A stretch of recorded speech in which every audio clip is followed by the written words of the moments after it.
ప్రభుత్వాలు కూడా ఇక్కడే చేయాలని చెప్పి ఏర్పాట్లన్నీ కూడా ఇక్కడ వారు కూడా చేయడం జరుగుతుంది.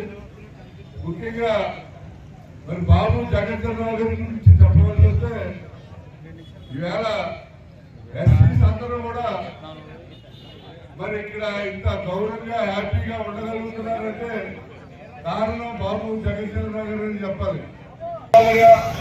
వాళ్ళు ఎదురొస్తే ఎవరైతే మరి గ్రామ పెద్దలు వాళ్ళు ఉండే ఏరియాలోకి వాళ్ళ చెప్పులు కూడా వేసుకురాకూడదని, వాళ్ళు ఉపయోగించే చెరువుల్లో నీళ్ళు కానీ బావుల్లో నీళ్ళు కానీ ఉపయోగించకూడదని చెప్పి ఈ భారతదేశంలో అటువంటి పరిస్థితులు ఉన్న రోజుల్లో బీహార్లో ఒక సామాన్యమైనటువంటి పేద రైతు కుటుంబంలో పుట్టినటువంటి మరి జగజ్జీవన్ రామ్ గారు ఈ భారతదేశంలో ఇటువంటి ఏదైతే అంటరానితనం కుల వివక్ష ఉందో అది పోవాలని చెప్పి మహా పోరాటం చేసినటువంటి వ్యక్తి.